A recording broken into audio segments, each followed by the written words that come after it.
व्हिडिओची सुरुवात अशी काहीशी करते मी. हाय हॅलो नमस्कार, मी कोमल. श्री स्वामी समर्थ. संध्याकाळचे 5 वाजले होते आणि सर्वांनी चहा घेतला. तर राजवीरला सुद्धा मी चहा दूध वगैरे दिलं, तर त्याने असा खूप काही राडा करून ठेवला होता.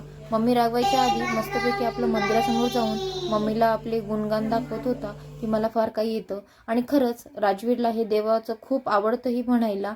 आणि तो आपल्याला सारखं म्हणतो पण की मम्मा मला हे सांग, मला हे सांग, ह्याच्यानंतर काय आहे.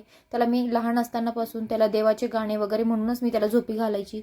आणि मला असं अंगाई वगैरे येत नव्हती, पण मला देवाचं म्हणायला फार आवडायचं मला पण, म्हणून मी त्याला तसे झोपी घालायची. नंतर मग तो मंदिरात वगैरे गेला पप्पासोबत. मम्मी म्हटली की दीदी तू खिचडी कर, खूप दिवस झाले तुझ्या हातची खिचडी नाही खाल्ली आहे.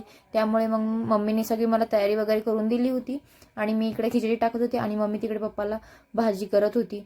पालकची भाजी केली, भाकरी आणि मला पोळी केली होती. मी दूध पोळी काही आणि खिचडी थोडीशी खाणार होते, कारण की बाळ छोटं असल्यामुळे मला असं चुरून वगैरेच खावं लागतं. त्यामुळे मग मी दूध पोळी आणि थोडीशी खिचडी, कारण की भात वगैरे एवढं जास्त नाही जमत, सर्दी होते असे बोलतात बाळाला, त्यामुळे. नंतर मग खिचडी पण खूप छान झाली होती आणि मला खिचडीमध्ये बिर्याणी मसाला खूप आवडतो. कारण की मला ना खिचडीमध्ये बिर्याणी मसाला नाही जर टाकला ना, खिचडी खाल्ल्यासारखी काही असे वाटतच नाही. त्यामुळे ज्याची त्याची पद्धत, मला तरी तसं आवडतं. आणि मुगाची डाळीची खूप खिचडी आवडते मला, फिक्कीवाली, नुसती लसूणची फोडणी. नंतर मग सर्व झाल्याच्या नंतर मग मी किचन वाटा साफ करण्यासाठी घेतला होता आणि मस्त पाणी टाकून वगैरे क्लीन केला. किचन वाटा साफ केल्याच्यानंतर खूप छान असं वाटतं मला तरी.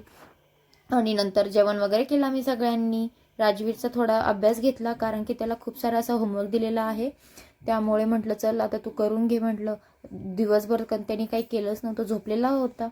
नंतर मग झोपलेला उठला डबल आणि नंतर म्हटला की मम्मा माझे पाय दुखत आहे, म्हणून विक्स घेतला आणि लावत बसला.